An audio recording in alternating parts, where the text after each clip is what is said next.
education is a rapidly growing field to teach in. Many teachers are leaving the traditional brick-and-mortar classroom to teach online classes. Do you have what it takes to be an online educator? Are there certain traits you need to be an online educator? In this study, we have interviewed several online professors who have proven success both by successful student completion and successful student evaluations. Stay tuned to see if you have what it takes to join the growing trend of online education.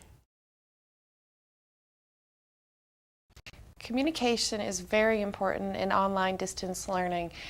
It is the only mechanism that we have to connect with our students. Communication skills in writing are extremely important. More often than not, email communications and threaded discussions, postings, can lead to misunderstandings and miscommunications between students, faculty members, and amongst the students themselves. Being able to communicate the course information in a clear and concise manner is extremely important in an online program.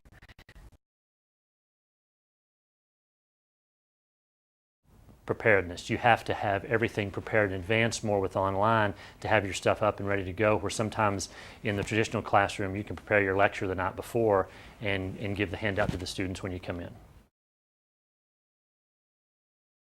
A good trait of an online professor is you have to be very, very organized. Unlike in a traditional classroom where it's possible to assign a independent study session for your students if you're going to be out of town, or ask somebody to come in and co-teach a class if you're busy doing something else. The online environment is very continuous and it's ongoing, so you have to have the ability to time manage, make time for your posts and your answers and your email each and every day, and just stay very, very current with the topics and posts that are being presented to you as a professor.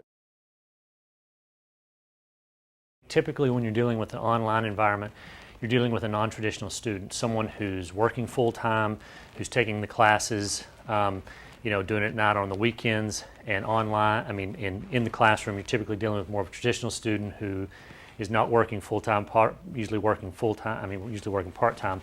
So I think the family issues come into, or social issues or work issues come in and interfere more than you see with the traditional students.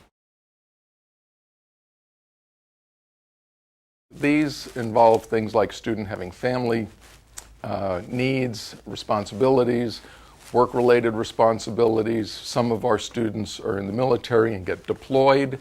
So these come into play.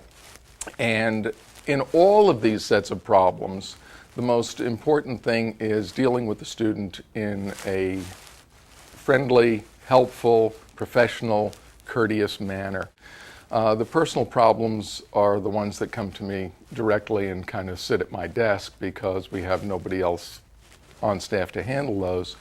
And each one has to be taken on an individual basis. We understand that our students have other commitments. They are taking time out of their family life and their social life to get an advanced degree. And so we give them a certain amount of leeway. And how much leeway depends really on the instructor and on the situation itself. So basically what it comes down to is being able to deal with people at a distance in a professional, respectful, courteous manner, and that's the way we handle our problems. There are many traits that an online educator must possess, but the biggest one is strong communication skills. Without good communication, students will feel lost, confused, and frustrated. Online education is definitely a growing trend, but it isn't because it is the easy way out. It takes a lot of work on both sides, faculty and students. It takes a truly dedicated person.